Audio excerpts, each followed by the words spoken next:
Hello and welcome to the webinar. So you partnered with a fintech, now what? Today we will be covering how to select a fintech solution, how to build the right solution for your account holders, and how to set your financial institution up for success. We invite you to ask questions during this webinar. Please type them into the question box in your Zoom control panel. We will have a Q&A session at the end of this presentation. I'll now pass things off to Jason Heinrichs. Thank you very much for having us. I'm excited to be part of this webinar today. I'm the CEO of Alloy Labs. We're a consortium of community banks that work together to drive innovation and adopt new technology. And so I get the benefit of knowing the ins and outs of over 42 different member banks and what goes on in their partnering. And excited to share the stage with Chris Leckrone, who's the CCO and General Counsel at ClickSwitch, who I've had the good fortune of working very closely with, as a number of our banks have partnered with ClickSwitch, and Tammy Shepler, who is the VP of Member of Experience at DePaco Community Credit Union. And, Tammy, how large are you? Because you're on the upper size of credit unions, but even then you hit way above your weight class in terms of the quality of your innovation. Yeah, we are right now just over 1.5 billion, fastly approaching 2. We might even be there right now at the $2 billion mark, and just over 150,000 members, and growing very quickly. So, yeah, and so it's been fascinating. I've had the good fortune since ClickSwitch introduced me to Tammy to get to know her over the course of almost a year and a half now, and watch their journey and to learn from a lot of what they have done and accomplished. And to kick off, we wanted to talk first about this idea of partnering and the definition of partnering, because it seems the word just gets thrown around all the time now. And want to distinguish that partner is not the new politically correct way of describing the vendor management process. Tammy, for you, how do you distinguish between, a vendor and a partner? well, I think when you have a vendor, it's somebody that does a service for you, and there isn't a lot of interaction there. You don't feel like they're invested in who you are. When you have a partner, you feel a true investment there, and you feel them growing right alongside of you, and you feel their energy and their eagerness to see your growth, and it just feels like a partnership. You see they're willing to take suggestions, they're willing to innovate with you, they're willing to be flexible and nimble and adjust and adapt to the changes in our environment. So partner is just a whole different, to me, it's a whole different level of that relationship. Well, I love the word adjust that you used, because I think that also strikes to when is the right time to have a partner versus a vendor. That when you're doing something new, that it isn't all, no knowns to go execute against. That idea that, hey, we're going to have to be flexible, we're going to adjust and grow alongside of each other, is a very important one.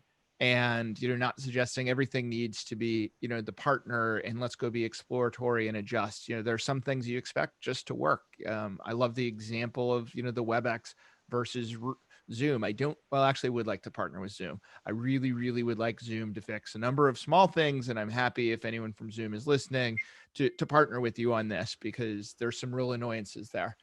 But when we talk about partners, I think it really is solving, those big problems that are not well scoped.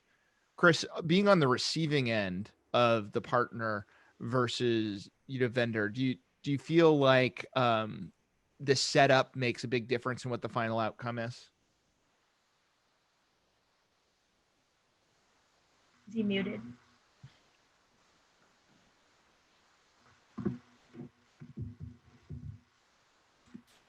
Well, since we Chris, can't I hear think you're muted. Yep, Chris is muted. Also Zoom. Can you hear me now? Yes, we can. Yeah. Fix that one, Zoom. Well, I just started rattling off a response. I'll start over. But Tammy, I very much like what you had to say. And I think a great example is the relationship that ClickSwitch has had with DuPaco, in that you identified a large problem. It wasn't entirely clear how to solve it, but you trusted us to be at the table and help kind of develop a solution that gets us to an answer. I don't think that we found a really clear answer right off the bat, but over the months and years together, we've found it. Well, Chris, I think you teed up this next slide perfectly around the questions to ask. And the most important one in my mind that strikes to success or failure ultimately in this partnership is actually the last one, the why behind it. That too often the desire to, pick a partner does become much more like vendor selection. And there's this misbelief that we find that when we talk to a bank or a credit union that's disappointed, more often than not, it's because they didn't understand the why behind what they were trying to go solve. And Tammy, I'm curious, what was the why, this big problem that you had that when you approached ClickSwitch, what was behind that you said, here's how we think about the problem to be solved? And when we started working with ClickSwitch, the problem was it took too long, and the biggest hurdle in getting a member to switch a checking account from another financial over to Dupaco was the amount of work, time, and effort that went into making that switch. And so the why was, how do we make it simpler? The base problem statement was, how do we solve for this? And actually, Kale was doing some of the sales back then. So actually, the CEO at that time was our rep, and Kale and Dan came in and met with us, and they were able to help us solve that problem statement and to give us something that nobody else in the industry was showing us. And to your point, Jason, was it perfect at the time? No, it wasn't perfect, but we saw a vision with them. We saw where they could go, and we saw that they were trying to solve an industry problem that nobody else had the foresight or the innovation to crack. And so that's where it becomes a partnership, is that we had a shared desire to solve a problem that the industry had been trying to solve for quite some time. There's a practice in the innovation field called the 5 whys, which is you ask a question and then you ask the why to the answer you've given. And the idea is you need to keep drilling back until you really understand what that base problem is for the customer, really, that it has to be a customer centric, that too often, the problem that we view it as the institution, doesn't exist in the same way that it does viscerally. And what I like about, ClickSwitch, when we were doing our partnering with them, the, 5th why that we got to with our banks that were participating was really around that for the typical American, they do not have enough money in their checking account, the one that they'd like to be switching out of, to really maintain 2 accounts in parallel. So there's a whole bunch of automated payments going in and out, that they've set up, especially around mortgage was the number one pain point we found. And because when payroll switches over is not exceedingly transparent, that was the deepest question. The reason most were finding that the customers were abandoning is they had a little bit of a trapeze moment where they had to let go of the swing of one of the accounts and hope that everything was moved over with the other one. And that was really the question that when we came to ClickSwitch, that they were able to solve for us. And only then did we, get into some of these around the who, what, where, when, and why. And most importantly, the vendor management questions that one of the banks that participated in our digital account opening piece joked that, when we got to the 5th why, we really were down to 1 or 2 potential partners much more quickly than we would even normally do an RFP. That because we don't know which questions to ask, we try and ask all of them without giving priority to the ones that are, if we solve this, it really does lead to an improvement we're looking for. Chris, anything you would add to that? No, and I think that nicely tees up the next slide, especially pertaining to the who. And this is going to seem terribly obvious to some of you. I know that due diligence has been front and center for many of you when you're bringing on fintechs or new technology. But I just urge you, before you get going too fast down a road with a fintech partner, you need to ensure that the partner's sophistication jives with your risk tolerance.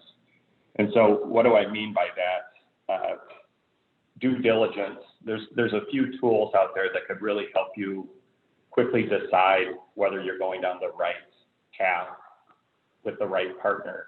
So for example, of course, policies and procedures, but third-party audits, SOC reports, for example, that demonstrate good data security and physical security and governance.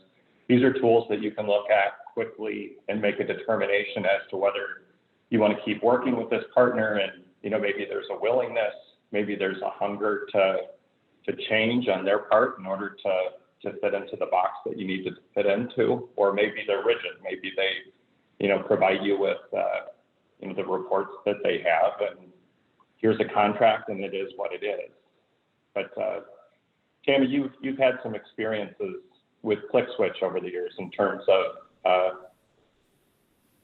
some of the changing due diligence requests and compliance requests that come up. As your organizations grow, we all know that audit and compliance and vendor management becomes a very big topic. And the bigger you get, the more they want to be able to go in and audit and understand how well you're doing on your due diligence with the vendors that you're bringing in. And so, we had talked about this, Chris and I, the other day when we were new to ClickSwitch and we were kind of coming up together through this. It wasn't as stringent, that they had to provide documentation. Who do they give information to? What are the privacy laws in California versus the privacy laws in Minnesota versus so all these different things that have become a part of what we have to have on file to pass our audits and to pass our reporting requirements for the due diligence that we need to do. You need to have a vendor that's going to walk alongside you with that. You need to have a vendor that, one of the things I shared with Chris is that when I pick up the phone and I say, hey, I need my vendor due diligence reports for my annual update into the system here because compliance is asking for them, I don't want to have to walk Chris through what am I asking for? What forms am I looking for? I want Chris to say, I got you, I got that, here it is, and make it nice and easy for me. So I think that due diligence is important on how you communicate with those vendors when you're choosing a partner there. But in the same respect, they need to be aware of what that is because all of those rules and regulations are in place for a reason, and it's to protect our member data and to protect from fraud, all those things that can happen. And so you want a partner that is going to rise to the same level of risk when they manage their processes you're willing to take in your organization. You need to have a conversation about that and make sure you're aligned. Yeah. Now, there's a temptation to run to the extreme, which is let's hold every partner to the highest standard, that we use internally. And I think it's important to note that isn't going to ultimately probably make you successful because you're going to have such a high bar. You really need to scope the risk. That this idea of risk tolerance, really understanding what risk are we actually taking on and scope that level of diligence appropriately. And this is where the philosophical alignment we found with the startups is so important, that if they've been proactive, they understand regulation, what they need to comply with, what is just actual good housekeeping that they're going to do anyway, and have a cogent argument for things that don't actually apply because, it is not actually a risk or it's not appropriate, that they can have that conversation with you is how you can get this through, the risk department.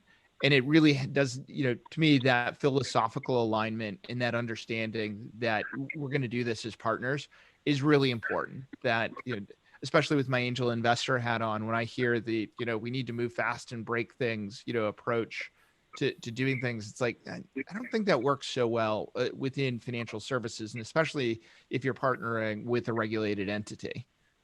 Chris, I'm curious, how has your view on due diligence in the process evolved over time? I wouldn't say that things have gotten easier, Jason, but some of the more successful due diligence processes that we've had with customers, the ones that really stand out as the best, are when the risk people, the TPRM teams, just put, the big regulations, the big risks into a bucket, and they solve for those before they bring in the more nuanced. So they can do their assessment in tandem with, the business development folks and the integration folks. Yeah.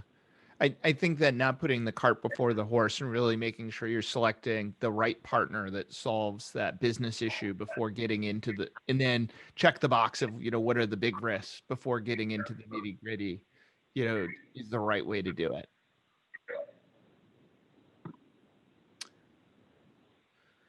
So Tammy, when you started to roll out ClickSwitch, and you've been exceedingly successful in your implementation and solving the problem you set out to do, What actually tipped the odds in your favor there? Yep. And this is with ClickSwitch or with any fintech that we partner with, I talk about this all the time. And when I talk to other credit unions or banks that contact me and or want to know, how do we get it integrated? How do we get more usage? The key is that your frontline folks, your member service reps, your new account reps, whatever we call them, the folks that are face to face with the member have only got so much real estate on their plate. You've only got so much time, and the member only has so much time, and so they make choices on how they spend that time. And so when we are taking our vendor partners and when we're trying to determine how are we going to get those frontline folks to use that time, we have to make it as easy as possible. And so if I take when ClickFix, when we first started with ClickSwitch, we had to fill out a couple of pages of information about every member, and we've gotten it down to now, because we've partnered with them, because we've had innovation, and because it's been such a great relationship, we've gotten it down to where we can enroll a member in 2 clicks, and that's it, and the member's enrolled. That was key. When that happened, our numbers went through the roof as far as that's when it changed. And so it was all about helping the frontline streamline it. We don't want our frontline doing this. We want our frontline talking to the member. And so the more of this we can take away, the more that we get, the more success you have. And so that's why APIs and integrations become very important, is because we can lessen the number of clicks that it takes in order for that rep to engage with that member or customer. Yeah, I'm curious, how did you go about that discovery process of customization and integration? Because it sounds like that wasn't what you originally launched with, and maybe not by design. Well, I know you didn't do it by design, that you knew that it was going to be a journey. So how did you help drive that you were continuously improving? That takes a good partner, and that's where ClickSwitch has been a great partner for us, because they ask the questions and how can we make it better? How can we work together? It took energy on both sides of the table to come together to drive that innovation and that creativity. It also, APIs, them willing to give us the APIs that we needed to get behind the scenes and customize. We have vendor partners that didn't do that. They said, no, we're not going to give out our APIs, or no, we're not going to ebb and flow. They aren't partners with us anymore because we needed flexibility. Now, we've talked about this too. Not everybody on this call or not everybody tuning into this webinar has 7 or 8 software developers on their staff either that can do all that customization. And for those folks, you do need a plug and play, because that's the resources that you have available. But again, this is part of your discovery. This is part of the discovery phase when you are choosing a partner. You need to know, how much support do I need in the technology side, and what do I expect out of that? And so those are all important pieces to unpack as you're going on the road of making a choice. Now, you've teed this up, and we can't say this enough. Oh, apologize, I jumped one too far here. That the real work begins when implementation is done. That too often FIs treat a partnership like a core implementation, right? We have that horrible weekend where we cut over the data file, everything kind of breaks and it gets reloaded. And then we kind of do some mop up for a week and we're done. The reality is, if you're doing something that really required a partner more than a vendor, because you are on that path that requires adjustment that Tammy talked about at the very beginning, is you're going to need to invest at least as much energy after the launch if you're going to really drive a return on that investment. So what did that journey look like for you, Tammy, as you were getting that front line, that buy-in? There's only so much real estate in their minds and in their time in the desk. How did you help partner with your own staff to make this a success? Well, every single successful implementation does start from the top down. So you have to have the support of your leadership in order to, because they're going to talk to their staff, your branch managers, and we had support from the CEO on down that this is a vendor partner that was important to Paco and important to our future. And so that's where you get the investment in the training. That's where you get the investment in the coaching and the investment in the technology and the investments that you need in order to make it work. So, once you've signed on the dotted line, that's, like we said here, that's when the work starts. We had to implement this into training, into annual training, into new employee onboarding, because the training that's the other thing. You don't go out and train one time and say, okay, we're good to go, because next week I hired 6 people that never heard of this. So it's ongoing training, it's ongoing culture, getting it into your culture and that type of thing. So can't say enough about the training. And also, you know, as you look through this slide, the education is part of training. But we had a shift in behavior this year. We experienced COVID. We experienced closed lobbies, and I'm sure a lot of people on this call had these same experiences where all of a sudden the members weren't coming in, and we switched to a completely online virtual environment for about 2 months. But we had to have a vendor partner that was nimble enough and agile enough that when you pick up the phone and say, hey, we're going to do some things here, that they can be nimble and agile with you to react to that changing environment. You also have to have a staff. And so when we talk about the training and the education, that you're able to communicate with them too, that you're making some switches. And so I was really happy to see our numbers through COVID and how we did continue to keep the switches going when we switched to that virtual environment. But again, you've got to have staff buy-in. The staff have to understand the importance of it. Again, they only have so much real estate in front of them. They only have so many things that they're going to put in front of that member in the time you get them. And they have to see, you will tell them by how you program and put things out there what's important and what's not when you choose your partners. And so a lot of that responsibility is on the institution, not necessarily the partner, to get that done. It won't happen organically. It does take work.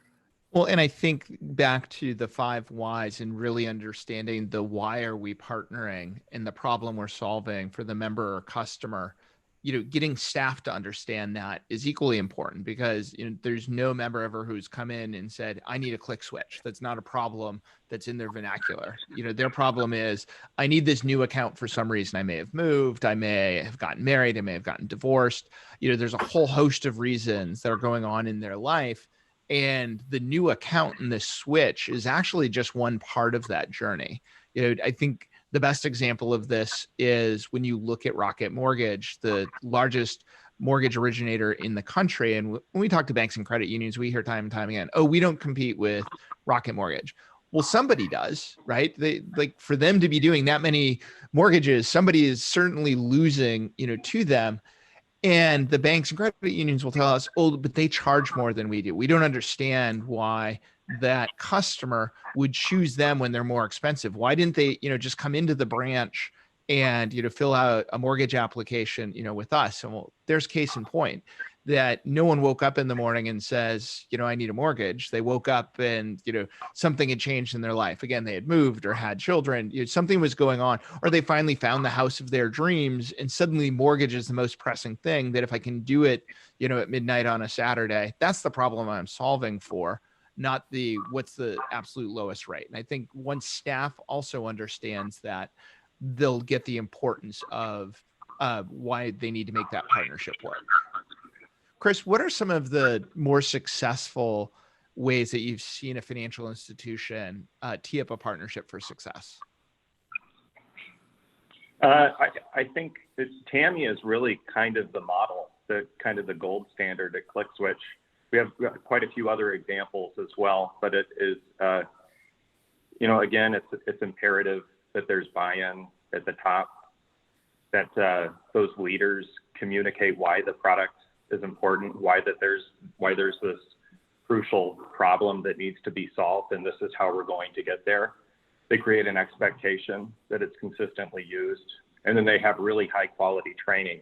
You know, it's not a matter of you get an email with 6 steps on it. No, like a 30-minute live training or an hour live training. It really depends on what product you're trying to use, and then continuously training on that and learning about you know, where your staff might get tripped up. Yeah. Well, consistency. Yeah. Go ahead.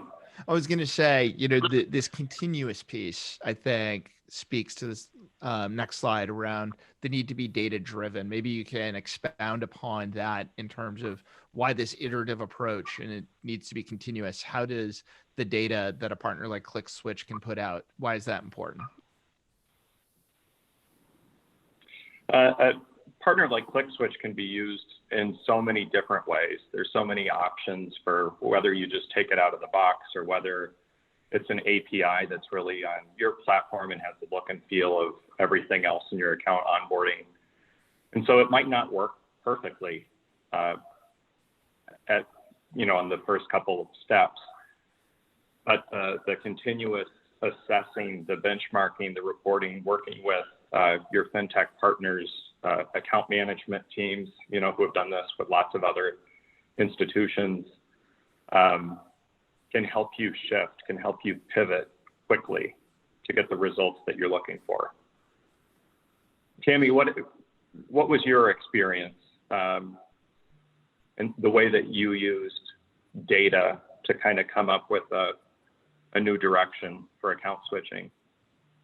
Yeah, data is critical. I mean, data is the buzzword for all of us right now. Data, we always say data is king, and we say we're data junkies and all these different things. But, the data, if we can get to the data that we're allowed to get to with our partners, it allows us to create better outreach to our members. It allows us to, if I can find out where are my switches coming from, who are my major employers, where is the most payroll coming from, who do my members do the most business with? Is it Hulu? Is it Netflix? Is it, who is it? If I can get that information through the data and through the reporting, I can then further use that to enrich those memberships and get those deeper, stickier members with just by, being able to get at that data.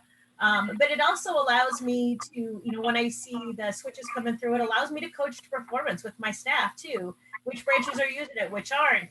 Can I show that because this branch is utilizing the tool and this branch isn't, that this one's having more success? But like I said, the data, you've got to have data. You have to, when you partner with a fintech, they can't allow you to generate reports and generate data and get you what you need in order to have all those conversations, whether it's growing a member, growing a staff person. But that data is worth an investment as well. Yeah. And you hit two things that I want to emphasize. One is it's not enough to just have the data available. You actually have to go do something with it. And too often we see financial institutions paralyzed that they don't want to tweak and change and do this continuous, piece in the path towards the, ultimate ROI. And the second part is the reason you need to go do this and you just can't copy what another financial institution has done is each of you should be unique. And therefore, the reason you partner rather than get a vendor is you optimize for your strategy, for your customers and what you are seeing, that you might not, even be a credit union in the same footprint in Iowa as Tammy, but you should probably have different customers because you have a unique strategy and a unique approach. And that means that you do need to actually use data to, if you're going to maximize the return on investment from creating a new partnership rather than just using a vendor, is you do need to do that level of customization in how it's deployed. Very good point, Jason. And that I'd like to emphasize that last bullet point in that it's not difficult to find resources that can analyze the data, but resources that have the ability to implement change after looking at that data is an entirely different skill set. And when I've seen those organizations or those individuals within our institutions stick with the problem until they have the result, we've seen a lot of great results. And I think it's important, no different than technology. I mean, we talked about integration on a couple slides earlier, and we talked about some of us have big data, some of us have big software development teams that can take that and run with it, and some of us need help from our partner.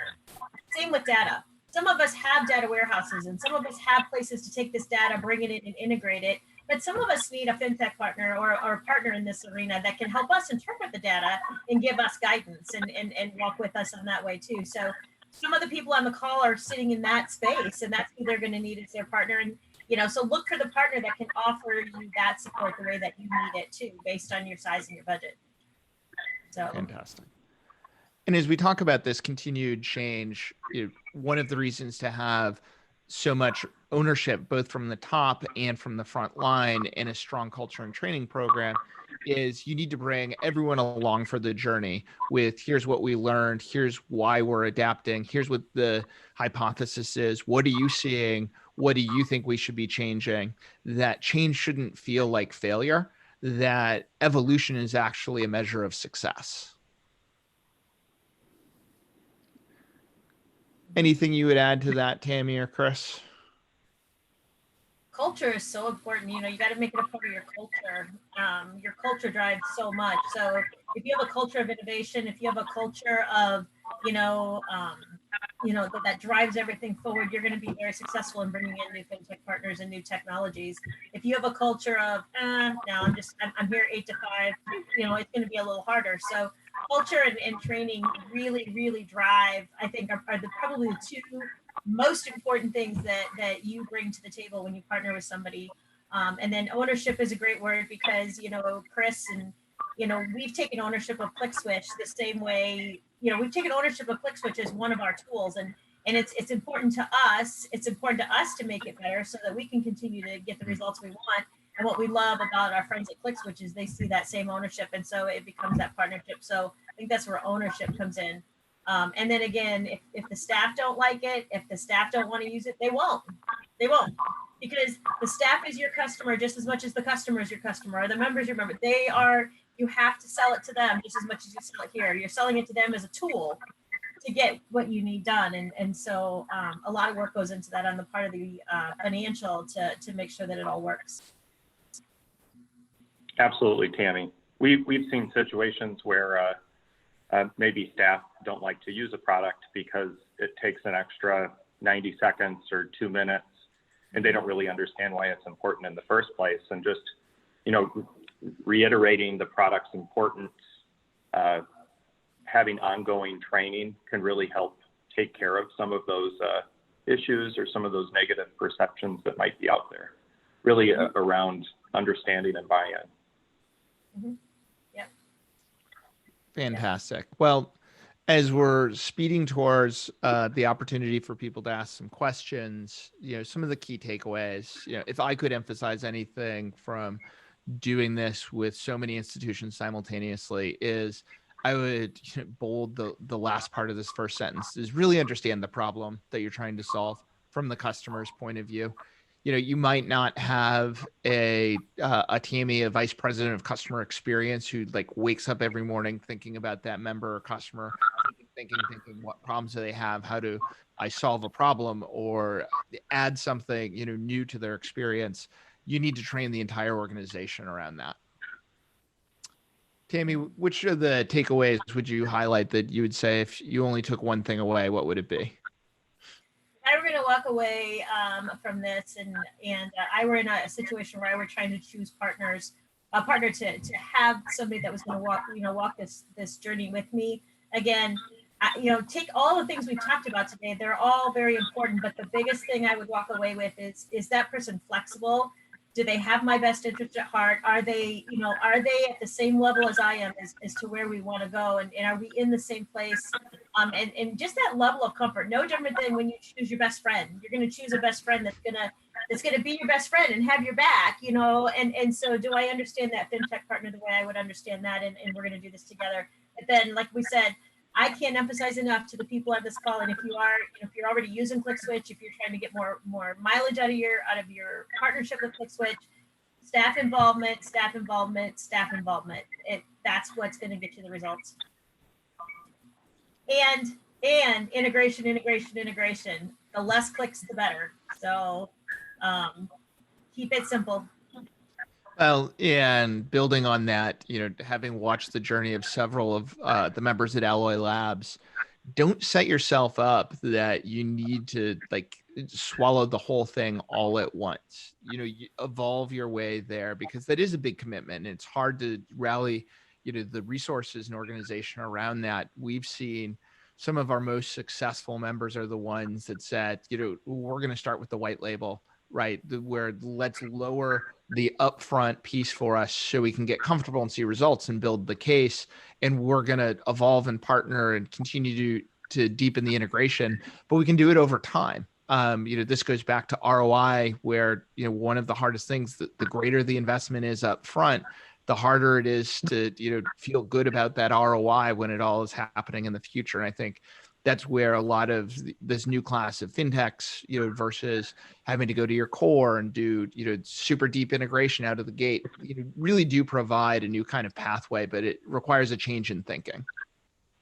You need to have open. Great point. You need to have open core too. If when you're looking at core systems, make sure it's an open core where you can get at the data. Otherwise, Tammy, that is an entirely different webinar and one that is impossible to solve.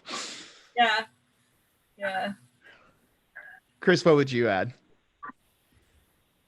The continuously monitoring the effectiveness, I think, is really imperative.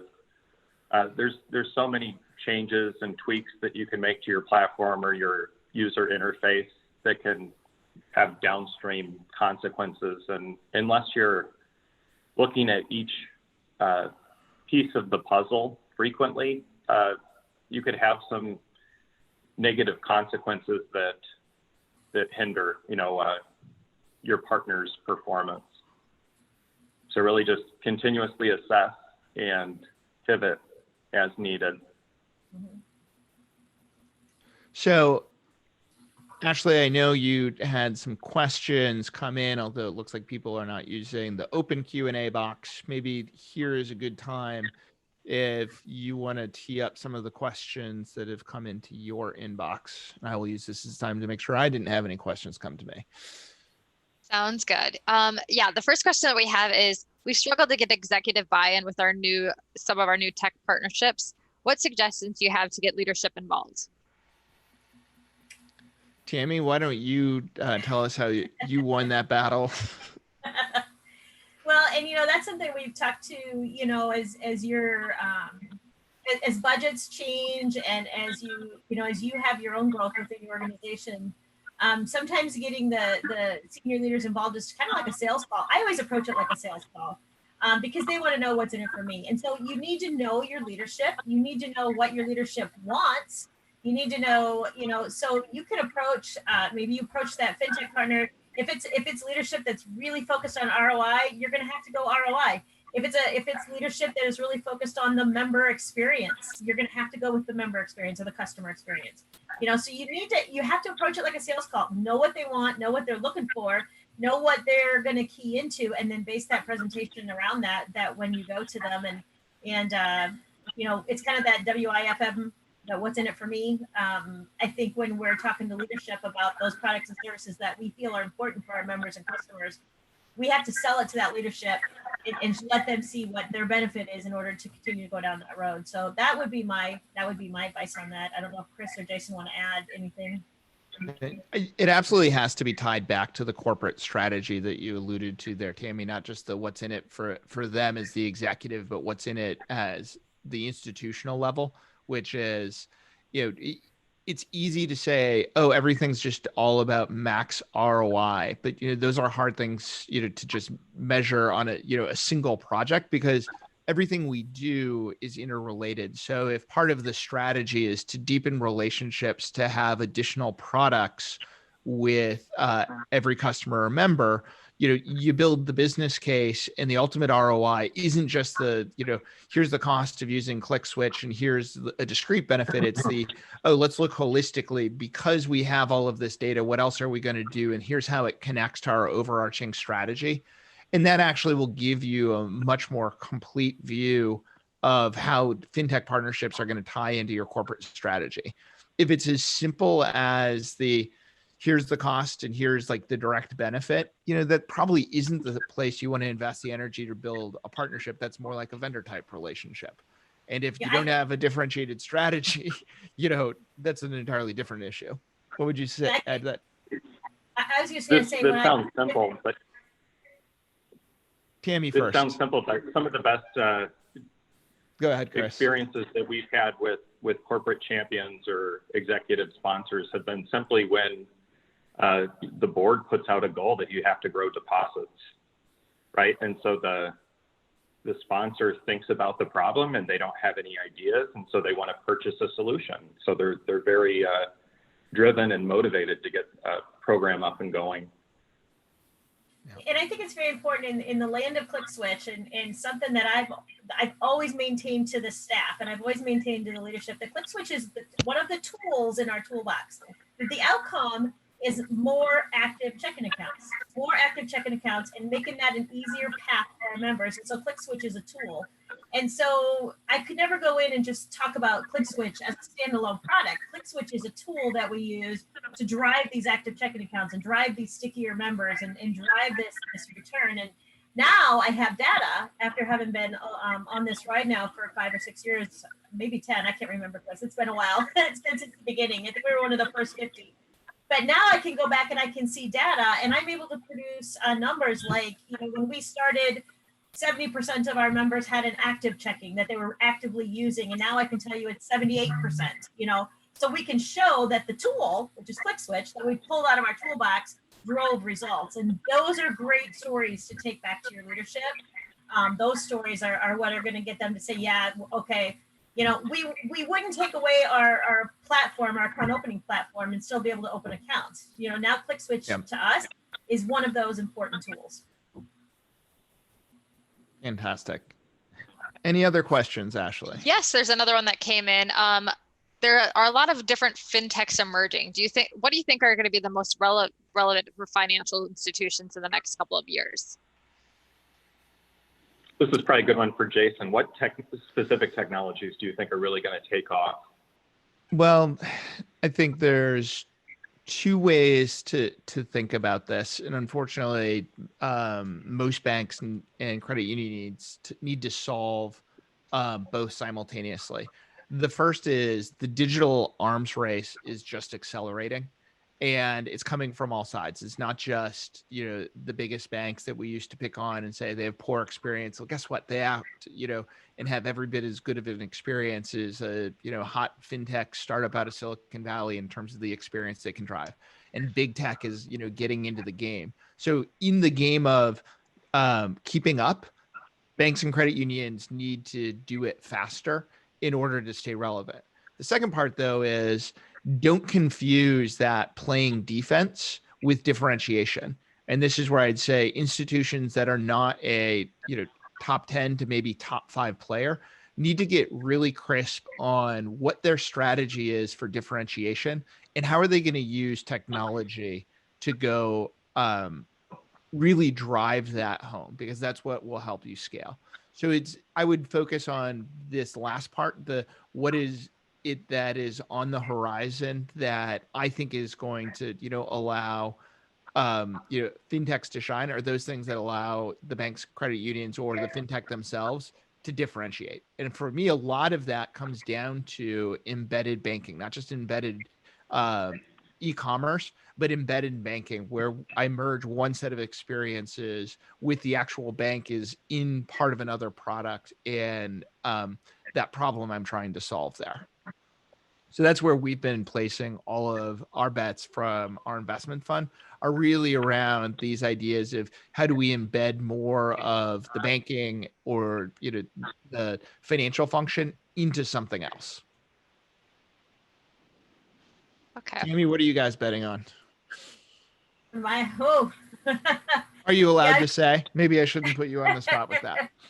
I like to take and I look at our world through the deposit side. So, I'm only speaking through that window because I know that we have a lot of other folks looking at, through the accounting and the lending and marketing, and everybody's looking at a different lens. But I know with my lens right now, I'm continually trying to figure out how do you create the best experience for the members online. We've got COVID. Our members have learned how to do business differently. They've learned how to become more self-sufficient with technology. They've learned how to ebb and flow in this new world. And so, I'm constantly looking at how do we continue to create an amazing member experience and navigate all of the compliance and all the other issues we have and do it digitally. So, as we look out to our fintech partners, that's what I look at. But I know that a lot, and I venture to say a lot of other people are look at it based on the world they're living in. If you're an online only institution, you might have different needs than if you're somebody who still has a lot of branch traffic. And so, yeah. Branch traffic. What's branch traffic? Yeah. Yeah. We've come back up. We're about 75% back to full capacity. So that's been surprising. So. I would say you are the exception, not the rule, if we were to look across our members in terms of both the amount of traffic they're allowing and just the fact that a lot of them being customers discovered these wonderful things called digital channels that you don't have to go into the branch, it turns out, to deposit a check. Who knew that such groundbreaking technology has been around, right? And especially segments that historically may have resisted digital channels. I think now that a lot of those populations are kind of forced into it and they broke through the barrier of, oh, that wasn't so hard, and now I'm not willing to give up the convenience. Right. Yeah. That being said, my golden retriever still wants to go back into the branch because there's cookies. So. And suckers. I'm still very bullish on account switching. Tammy, kind of like you indicated, trying to constantly improve member experiences. You're going to draw customers away from other institutions. And there's going to be switching opportunities, not just with direct deposit, but with credit card, with retirement account. It's never ending. And if we can make that experience quicker, less painful, take the fear out of it, then we're going to continue to see growth. I mean, you are by go ahead, Tammy. I would just add to that, Chris, that it's not just to acquire new members; it's to make it an easier process for somebody who's had fraud, and now they have to switch all their account numbers. We use it daily for that. That's an awful experience. Great point. No, that could ruin a week of your life. Yeah, At least. there's so many uses for it. Somebody dies and somebody has to get new account. I mean, all those things happen in our world, and it's been a tool that's really allowed to take a little bit of time and a little bit of pain out of something that could have been very painful. So, I think that it all adds up. And I would argue, this is another example of an embedded experience, right? Where the dealing with fraud, my customer journey is not, oh, I need to go change a credit card. It's, I'm dealing with a whole lot. I'm dealing with, having to call a bureau, trying to, deal with getting a lot of money refunded. I'm trying to figure out where it happened and what else do I need, to cut off. This idea of switching is super important, but the ideal portion of it is it's just an embedded experience while I'm solving another problem. Yeah. It shouldn't be friction, in other words. Okay, and there was one more question that came through. How quickly do you see results with a solution like ClickSwitch? Wow, that one really depends on the integration. But from what I've heard, we yield results quicker than a lot of financial technology partners, in that if it's implemented correctly and the staff understand how to use it, you can see, lift in a matter of months, palpable lift.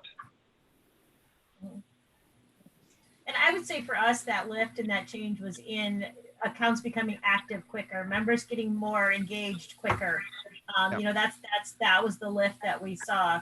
But I would echo what Chris said, that the speed of that lift is going to depend on your size. It's going to depend on your training team. It's going to depend on your technology. There's just so many factors there that come into play that it's going to be a little bit different journey for everybody. Yeah, absolutely. I mean, if it's a white label solution that's used in branches during a pandemic, I hope your expectations aren't too high. Fantastic. Great. Well, I think from Ashley, that wraps up all of the questions. If no one has any more on that they want to throw in the Q&A panel, thanks, Tammy, for chatting about your experience with ClickSwitch. Chris, always good to chat with you as well. Likewise. Thank you, everyone.